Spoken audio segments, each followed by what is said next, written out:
All right, hi everybody. Thanks for joining us today. We're going to go ahead and get started. So my name is Annie Claude, and I'll start my slideshow first. Actually, let me share my screen before I get going too far. Okay. So you are at the right place if you're looking for the Local Foods College webinar. My name is Annie Claude. I'm one of the planning committee members for Local Foods College. And so thank you for joining us today.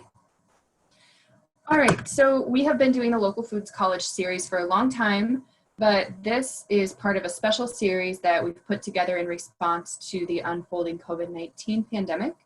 We're aiming to provide a forum for members of the small farm and local food community to connect and share info that can help all of us to navigate through this difficult scenario that we find ourselves in.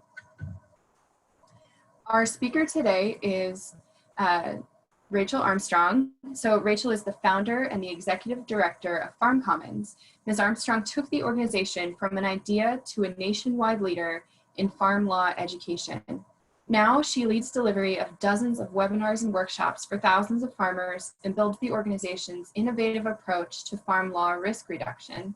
She has authored dozens of publications on farm law matters for farmers, alongside several academic and trade publications. Ms. Armstrong instructs continuing legal education classes for the American Bar Association and the University of Massachusetts Amherst.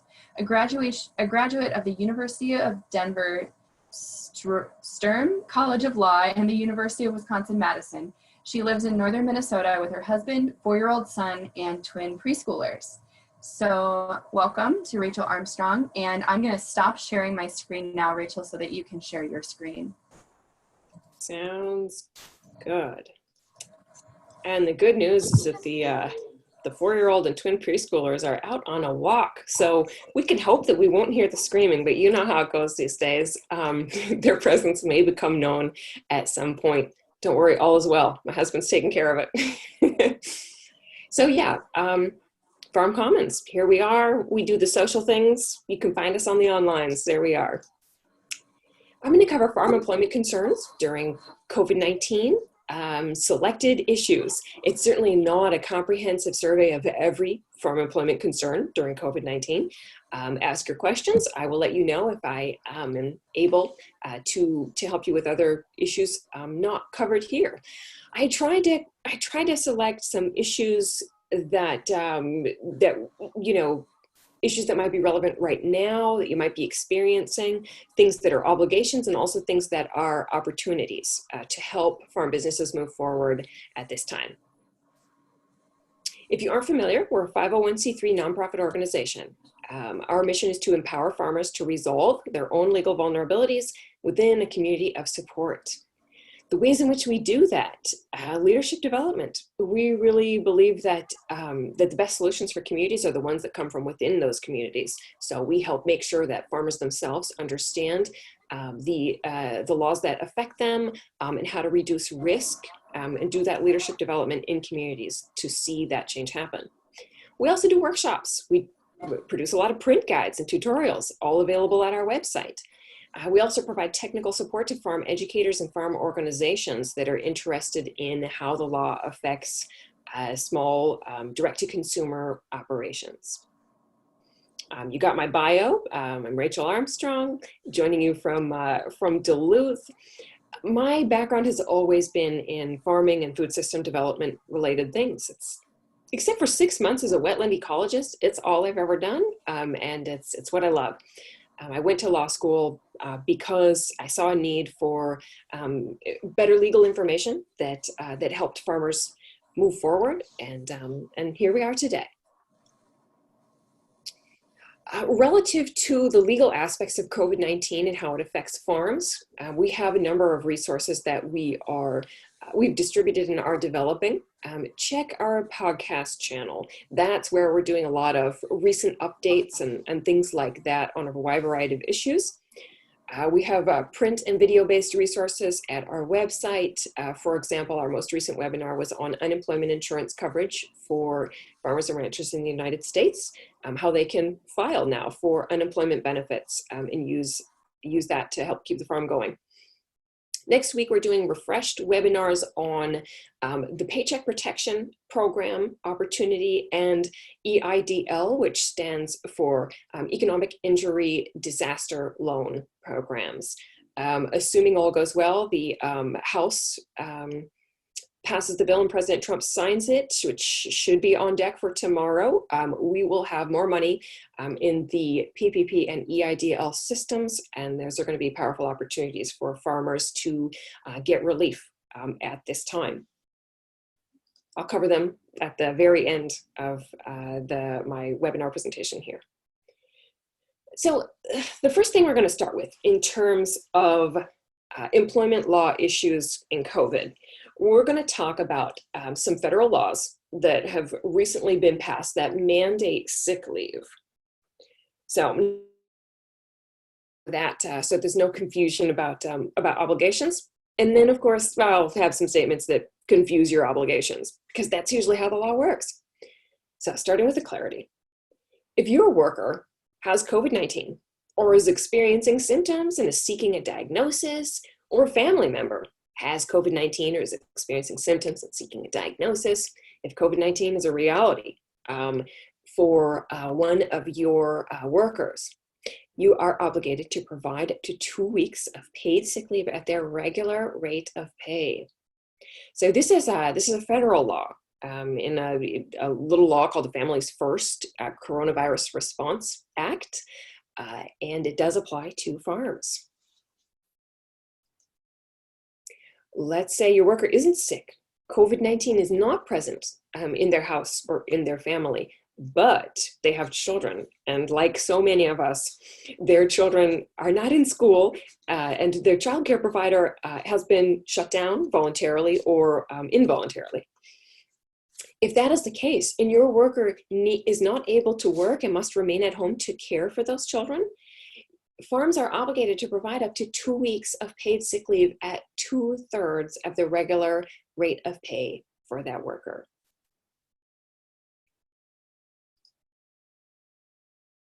It goes on even more. Now, let's say for workers who are employed on the farm at least 30 days at this point, and who cannot work because their school or their childcare provider is closed, farms need to provide an additional 10 weeks of paid sick leave at 2/3 of the regular rate of pay for that individual.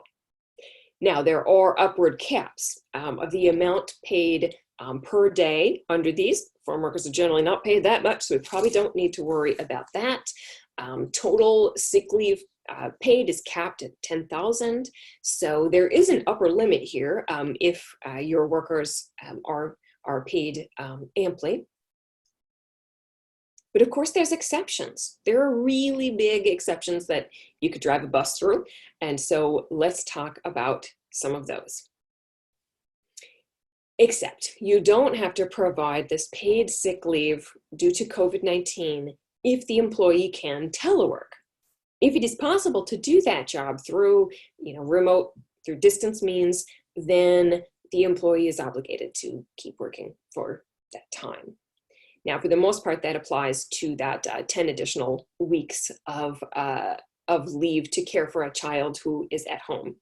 Not really a bonus, because any of us with young children know it's pretty difficult to do both of those things at once, but that's what the law says. If you can work from home, you still have to do it. Here's the more powerful one. Well, before I leave that point, this is probably not going to work for a lot of farms. For the most part, the work that farms need done can't be done remotely. It's actual physical labor. Things need to happen, need to change on the farm. Animals fed, plants watered. So that's not necessarily going to work. If, however, you've retained a marketing person, an administrative person, those are positions that perhaps can be modified to work in a remote context.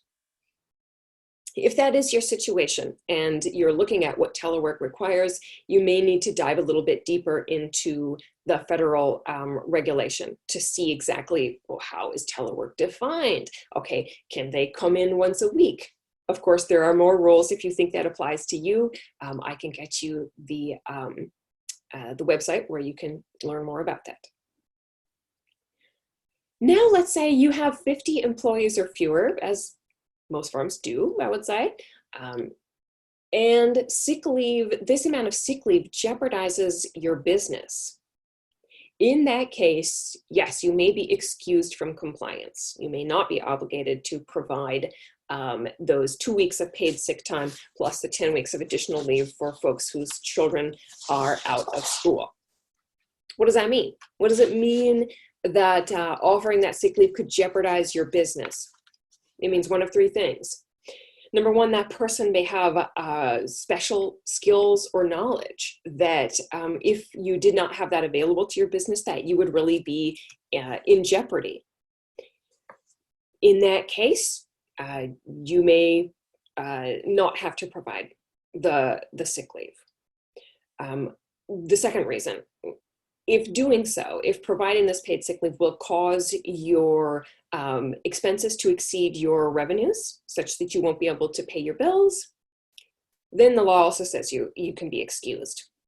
That was a little bit challenging for farm businesses because we know many of our farm businesses operate for a period of time with expenses that exceed revenues. Especially at this time of year for seasonal businesses, that's just kind of a fact. And we have the institution of the operating loan built up to in respect of that. So the mere presence of expenses exceeding revenues isn't necessarily enough on its own to excuse you from compliance with this law. But if that is really unusual for you, if your sales have really dropped to the point where this is very hazardous for you, then at that point, you may not need to comply. The third reason the sick leave may jeopardize your business is if laborers are in such short supply that you would not be able to fill that person's position. Then again, you could be excused.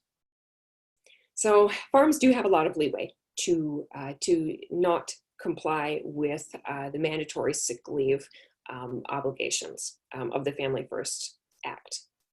So it's for each farm to, analyze these options and to see where they think that they are going to fall in terms of their obligation to provide sick leave. We'll talk more as my presentation goes on about why sick leave is a really good idea for your farm in many ways. So I don't mean to imply that we want to get out of offering sick leave. Sick leave can provide us, farm businesses, with a lot of really good things. So let's also center on that as we go forward. I want to emphasize we have a podcast on this, which does go into some more detail on some points. So feel free to get a review there. Rachel, it's also time for a question. Yeah, absolutely. We have a question that says, would you still have to ask them to quarantine without pay if they think they had been exposed or are ill? So this is a good question. What I want to make a big distinction between what I was just talking about and this question here. So this is paid sick leave when there is the actual presence of COVID-19 in their home. Like they have been diagnosed, they have symptoms, they are awaiting diagnosis. Now, so what this question asks is, what if they've just been exposed or are ill? So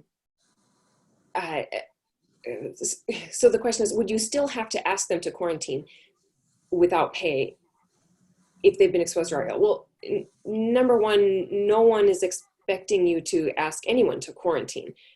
You don't have to ask someone to quarantine, and that's not an expectation, and it's hazardous for you to ask someone to quarantine. This is where someone is asking, this is where someone wants sick leave because they have been exposed or they need to care for a family member or their children are out of school. So this is definitely a situation where someone wants to take sick leave and it is with pay. So this is sick leave at full pay. And if they are taking care of children who are out of school and there's no COVID, anywhere in their family, it's at 2/3 pay. So what I'm trying to say is this is actually a totally separate question. If you want to ask someone to quarantine because they think that they have been exposed or are ill, basically, can you send them home without pay? The short answer is you're taking a risk. If you want to send someone home without pay because they were exposed and they don't want to go home without pay because they were exposed. If they do want to go home, then you know that's that they probably want pay. They probably want sick leave, and so you're going to have to look at your obligations here. Are they exposed because someone in their family is diagnosed or is suffering symptoms and is seeking a diagnosis? Then you have to pay them, yes, unless you can qualify for some of those exceptions. So Go ahead. Sorry. Next question, how does this apply during the summer when school will be closed, but kids may be out of daycare? The daycare and the school need to be closed because of COVID-19. So it's not just you're staying home because school is naturally out. It has to be out because of COVID-19. So that's going to work through the end of the school year, certainly in Minnesota now. And then we'd have to look at, well, what was their backup care plan? And is that also closed because of COVID? It can also apply if you're going to have grandma take care of them, but grandma can't take care of them because grandma is too vulnerable. Their care provider is not available, and that is due to COVID. Then yes, this still applies. The obligation to provide paid sick leave at 2/3 the regular rate of pay for 10 weeks. Thank you. Mm-hmm. Sure. Okay. So next question. So if you asked them to quarantine or they felt the need to quarantine, would you then offer the paid sick leave? You are legally obligated to provide paid sick leave where they have symptoms of COVID-19 and are seeking a diagnosis. So that is the clear law. So what I would ask here is, why do they feel the need to quarantine? Is it just because they want to? We would really need to get at the core of what is happening there. Why do you if you just want them to quarantine, that's a lot harder. I'll admit that's a challenge, and we'll get to that a little bit more in the presentation. What if you already have a sick leave plan? You need to provide the benefits that are the most beneficial to the employee by comparison. So here we have paid sick leave at full rate of pay for 2 weeks. Maybe you have an existing sick leave plan that's 2/3 pay for 1 week. Well, you got to go with the one that's more stringent. So that would be the 2 weeks at full pay.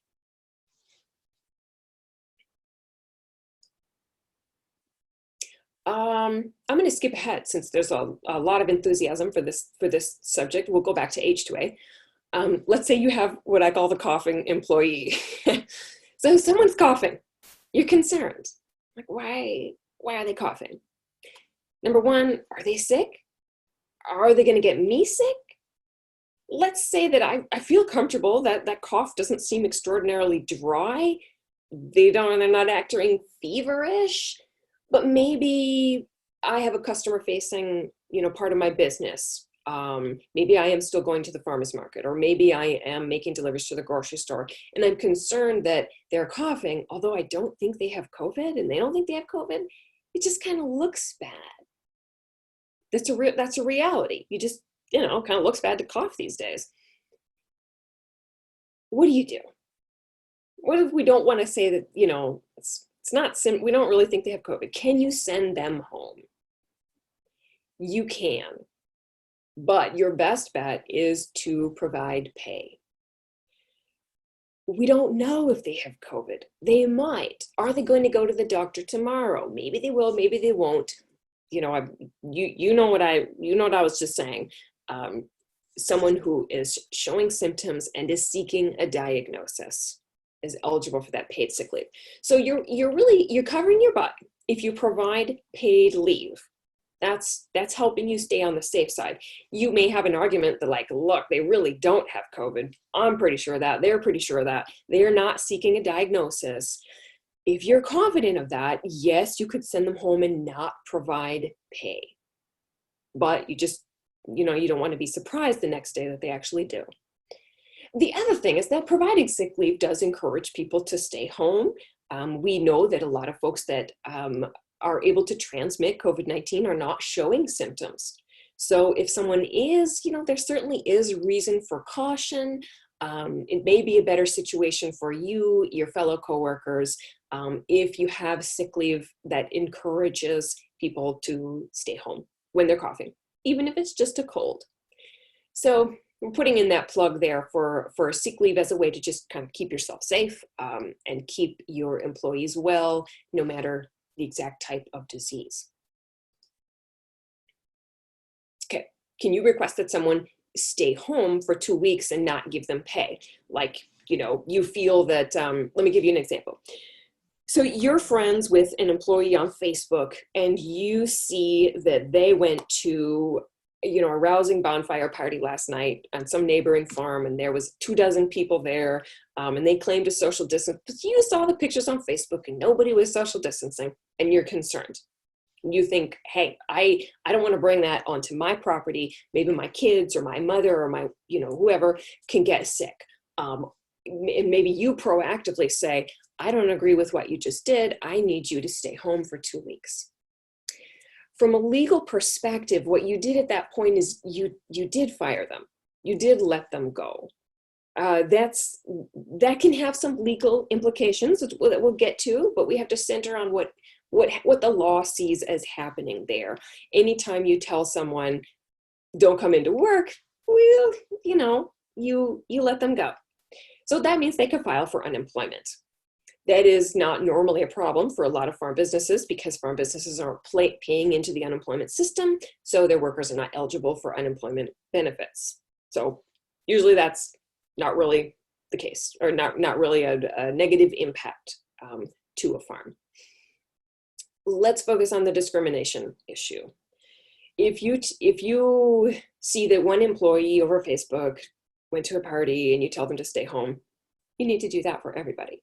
You need to make sure that whatever your policy is about off-work activities is consistent and that you are treating like people alike. Having a policy that is in writing and that is clear and objective helps you treat like people alike. Exactly what are your expectations? It can be easy sometimes, if you're irritated with one person's work quality or irritated with them for flouting rules with some frequency, and this is kind of like the last straw. But then your next employee goes to a party and you don't let her go because she's usually really good. That can be a problem. Why did you treat those two people differently? And then we start asking deeper questions, and we sometimes don't like where that takes us. Treat like people alike. If you are taking it upon yourselves to request people to stay home because of their behavior off the farm, do so somewhat at your peril, and make sure that you are treating like people alike. Can you is it okay if you answer a question here? There's somebody who's asking about a specific example that relates to what you were just talking about. Right. So let's see, if we have a policy that states if an employee travels by airplane this season, they need to self-quarantine for 2 weeks after, is that firing them? It is. Yes. You can hire them back, but technically, yes, you did fire them for that 2 weeks. Yeah, and so we have to look at, what are the implications of firing someone? It is unemployment insurance and potential discrimination claim if you haven't done so consistently.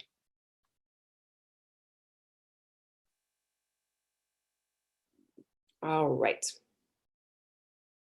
And, I would also recommend being careful in that scenario, that if they do have symptoms or their family does and they're seeking a diagnosis, we have to go back to that paid leave. In that case, you would not be able to fire them. No, you'd have to give them paid sick leave. I'm going to jump up to H2A here. Okay, some anxiety about H2A and how that may be impacted, considering how much of our agricultural community relies on H2A employees. H-2A visa applications are being processed. They are not supposed to be subject to the pending executive order from President Trump to halt immigration. So the assumption is that H-2A workers will continue to arrive and become available.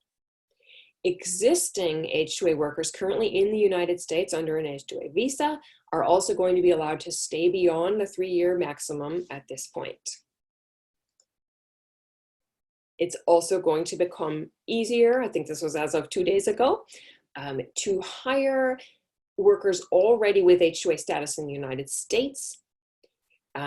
A person, desirous of an H-2A worker is going to have to put in an extension of stay petition. And as soon as that petition is received, that H-2A worker is going to be eligible for hire. Now, what we just talked about in terms of the COVID-related sick leave, that all applies to H-2A workers. There's no exemption just because they're H-2A workers. That mandatory sick leave needs to be provided. I actually think that the implications of the mandatory paid sick leave are much greater in an H-2A environment where the farmer is providing housing. We have folks that are in congregate settings, as they call it, where there's often not a lot of distance, at least in the home environment for H-2A workers, and transmission is imminently possible. Then we might end up with a scenario where paid sick leave for 2 weeks is required for all of the workforce.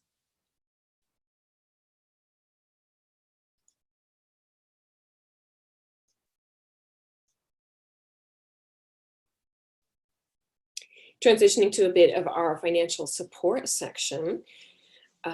Let's say someone is a W-2 based employee who is let go due to COVID-19, or someone who's a 1099 based ag employee who's been let go due to COVID-19. So this is happening. We have farms that are unable to go to farmers markets. Even when they are, those sales have declined, sometimes significantly. We have folks that are selling to restaurants where that market has collapsed.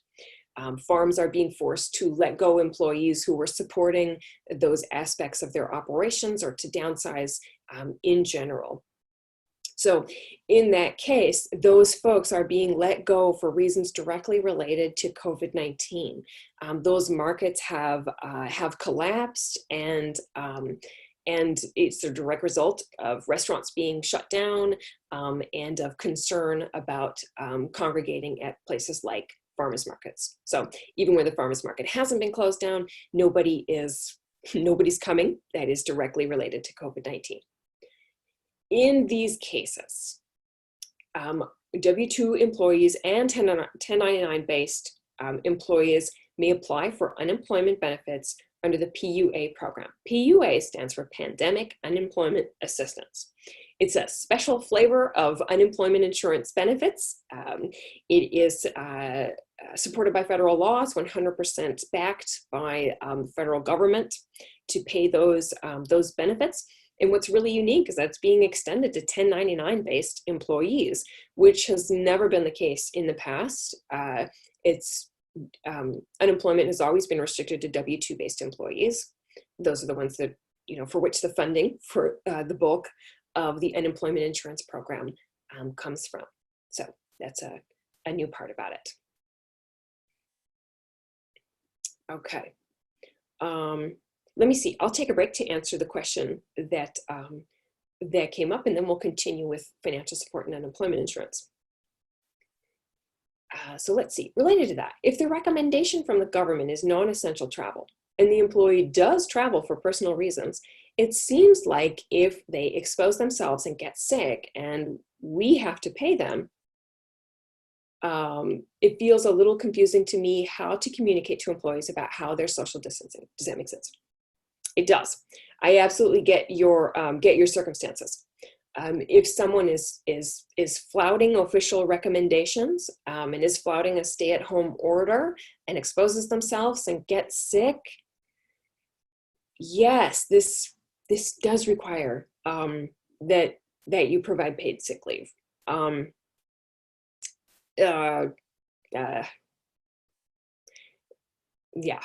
So it's confusing to me how to communicate to employees about how they're social distancing. It makes sense, but let's put it in context of what is the relationship between employer and employee. So in the United States of America in particular, employers are really not, it's not really allowed to tell employees what to do in non-work time. That's a difficult proposition to maintain in, you know, in the in our laws and in the relationship that we understand between employer and employee. When an employee goes home, it's no business of the employer what they're doing, and so it is very rational and logical to say, no, but it is my business because they're going to get sick and I'm going to have to pay them. But although this being a pandemic, that is always the case. They could always go hang out with their friend who has a cold, get a cold, and if you have a sick leave policy, you still have to pay their sick leave. So it's just something that we have come to understand as to some degree a natural risk of life. We are not in a natural risk of life phase. We are in a pandemic, and so we, you know, it is also very rational to think that you know, one should qualify for sick leave if they've been properly social distancing. But you can imagine if we tried to actually enforce that, you know, we would get into some really sticky territory. You know, let's take Passover and Easter as an example. If we were to say nobody who attends an Easter service or a Passover celebration may come to work because they might have gotten sick, hindering people's ability to celebrate in accordance with their religion, you know, that gets pretty dicey. What we'd be opening ourselves up to is really complex, and I'm not sure we actually would want to go there as you know, as employers and as a society is doing that kind of thing. The government, you know, the state of Minnesota has passed, you know, has issued stay-at-home orders. But if the government wants to enforce it, that's up to them to enforce it, to put the systems in place by which it will be enforced. Who enforces it? What are the penalties? And the state of Minnesota has said, look, enforcement is voluntary. This is something we're asking you to do, and we'd like you to do it. And if you don't, I'll ask again.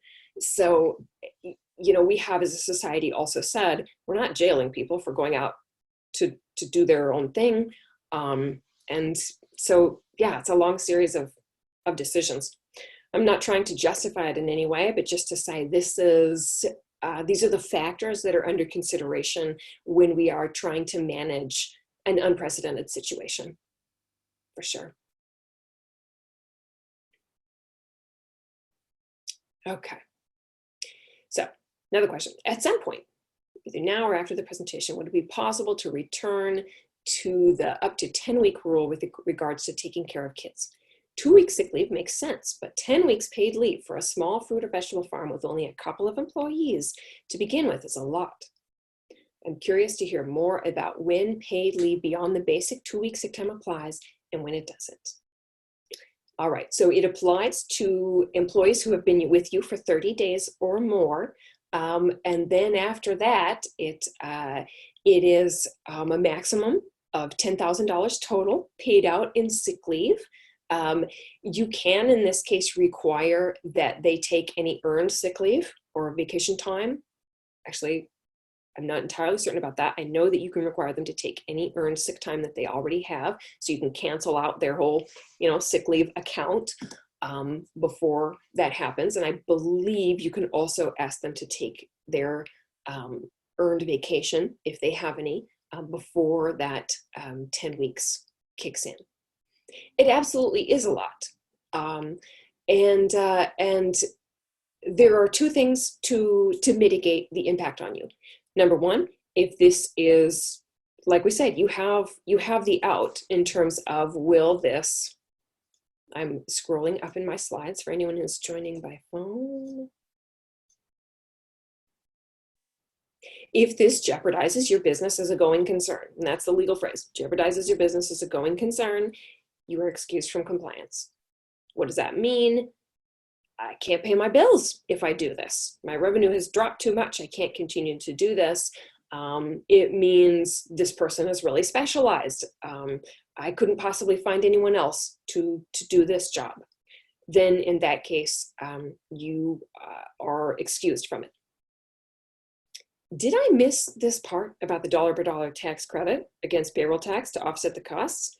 I might have skipped this, but this is another powerful incentive, so to speak, to encourage folks to comply with this law and provide this paid sick leave.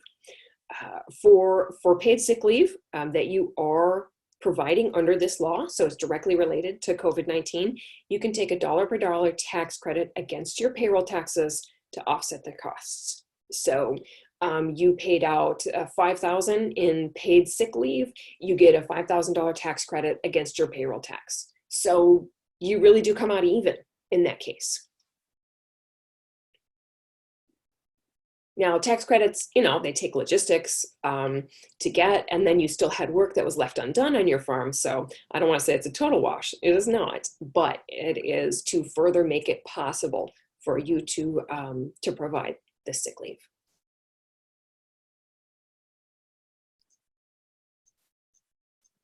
Now I'm scrolling down in my slides to catch up with where I was. Okay. All right. So back to that financial support. W-2 based employee let go, 1099 based employee let go, or significant reduction in hours, apply for unemployment benefits. Okay. What about yourself? Are you self-employed primarily as a farmer, and you're suffering decreased revenue as a result of COVID-19? Same reasons.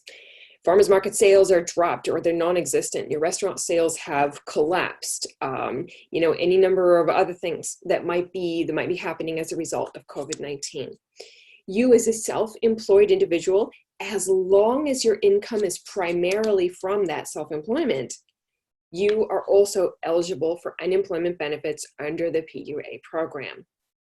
Please excuse that 167 per week. I wasn't able to verify the Minnesota minimum unemployment benefit amount. That's fine as a rough estimate, but please don't quote that one. When you apply for unemployment benefits, whether you are self-employed, whether you are a W-2 or 1099 based employee, for COVID-19, you will get the minimum, at least the minimum payment under unemployment insurance. 167 is a good rough estimate. Minnesota may be a little higher or lower. Plus, and here's the big one, plus a weekly $600 from the federal government through the end of July. So that is pretty huge.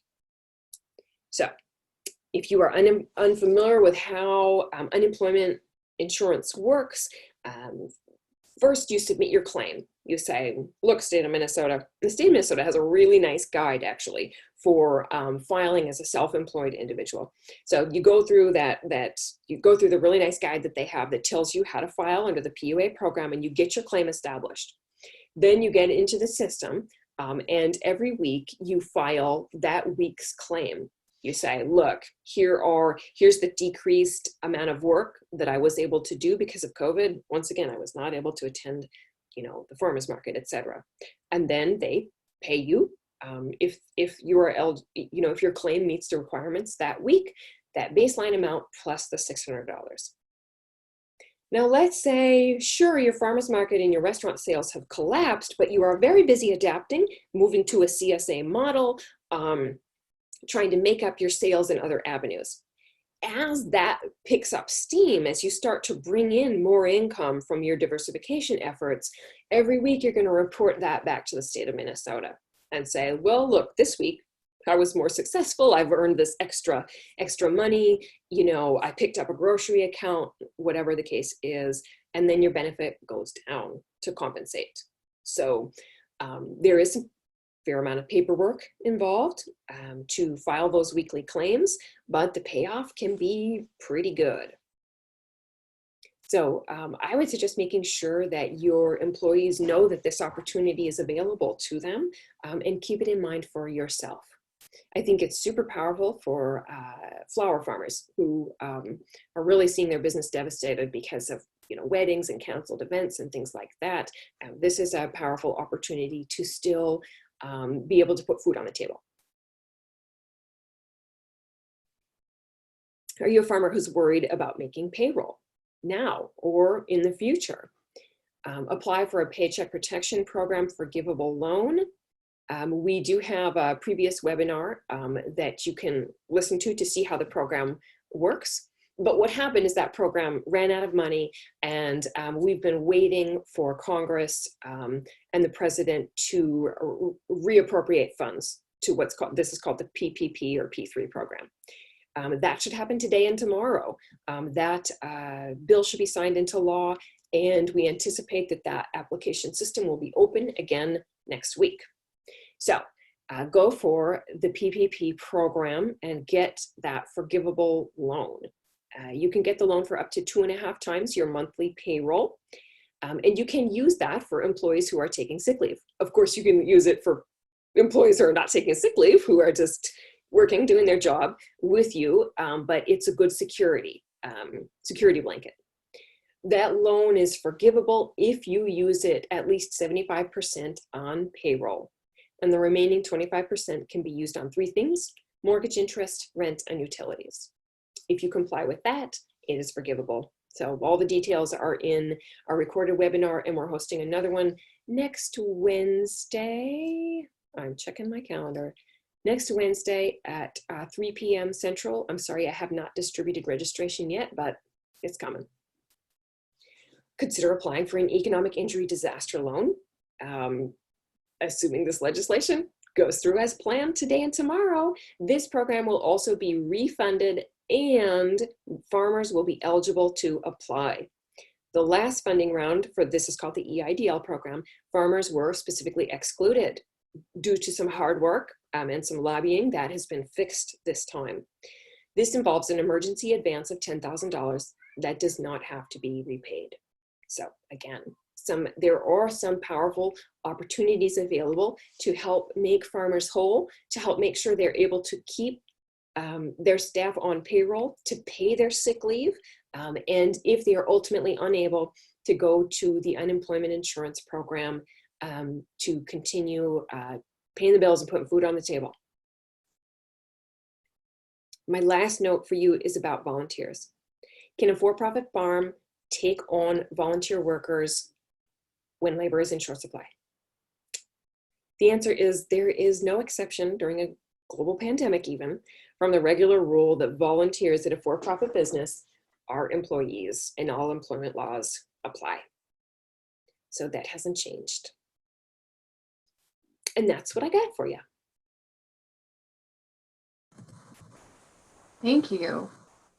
That was extremely helpful. It's a lot of stuff. So if people have additional questions, please feel free to type them in the chat box.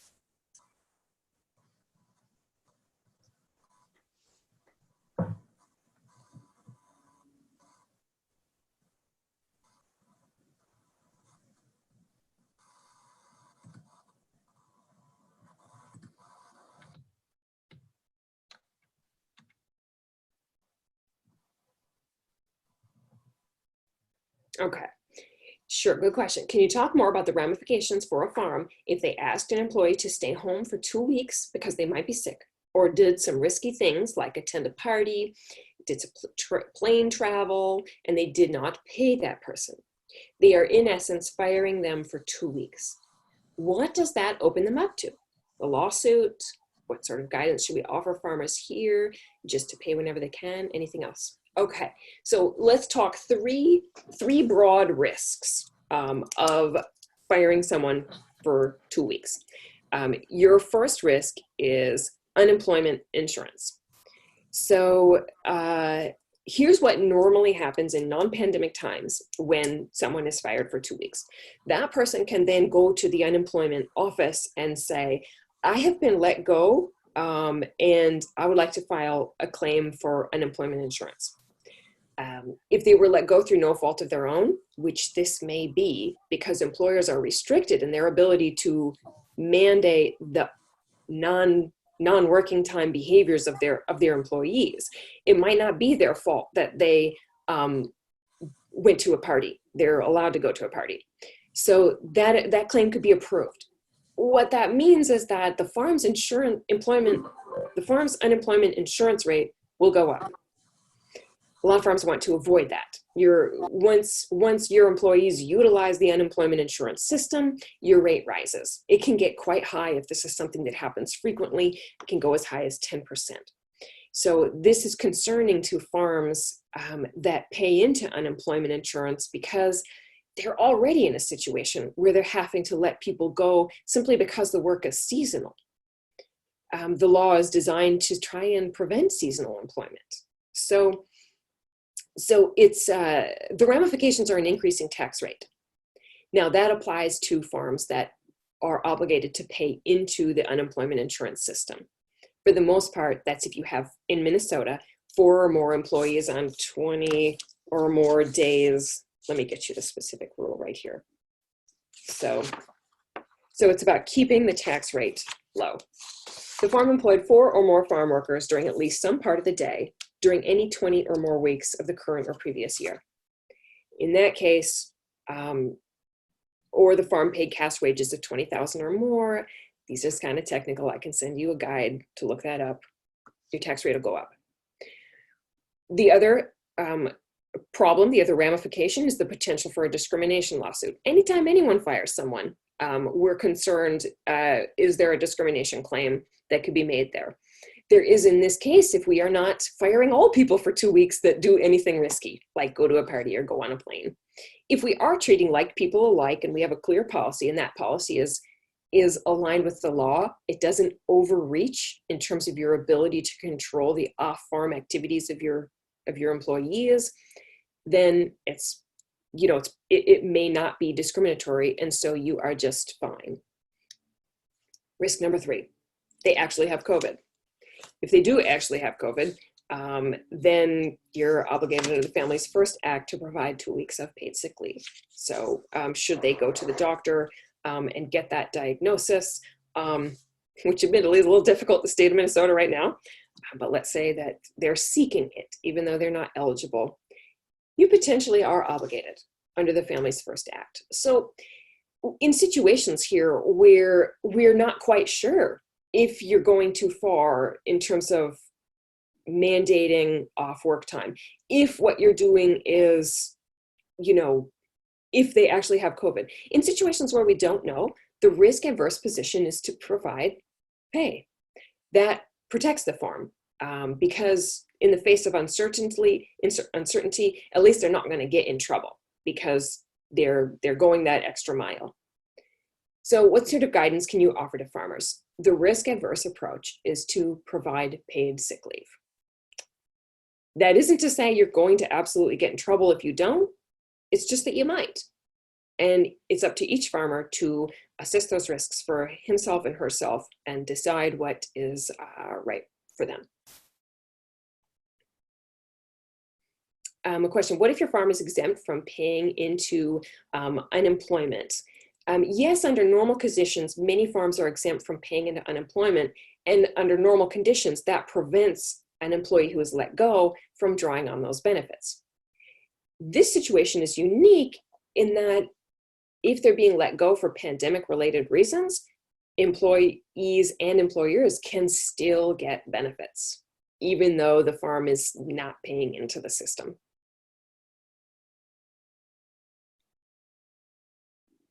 Okay, what about part-time seasonal employees, high school age? I'm not sure if you have a specific avenue for that question, but I will say by and large, there's no difference between a part-time seasonal high school aged employee and any other employee. Same rules apply in terms of needing to provide, sick leave and unemployment and discrimination. All those things are the same.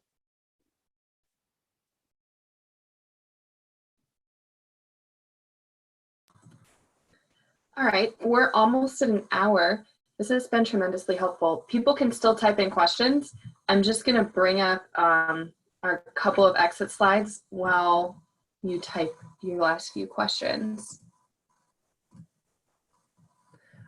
All right, so we do have a couple of upcoming sessions to stay tuned to. April 28th, next week, we'll be talking about farm to school. April 30th, the topic is fostering an inclusive culture at the farmers market.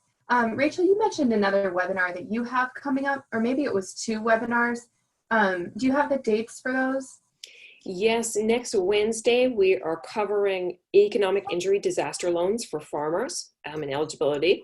And then we are doing on Thursday, April 30th at 3 p.m. Oh, is that the same time? Oops. Yeah. Bummer. Paycheck protection program for farmers and ranchers. Okay. Cool. So people can stay tuned to all of these. And then if you want to keep in touch with Local Foods College, like our Facebook page, Facebook groups, it's called Local Foods College is the name of the group. You can also tweet at RSDP and or tweet at UMN Small Farms, #Local Foods College. All right. Thank you so much for attending today. And you can also find more information at our website. And if you want to register for the upcoming webinars, you can do that at that website as well, which I think everybody in attendance is already well aware of that because you've been attending these previously. So thank you so much for attending. And thank you so much to Rachel for answering all of these questions. I think this is really helpful. And the webinar will be recorded so people can access these and refer back to them online. And thanks, everybody. Employment law is challenging in the best of times, and these are not the best of times. So you all did great hanging in there and asking good, articulate questions. I think you're well on your way. All right. Thanks. Enjoy the rest of your day.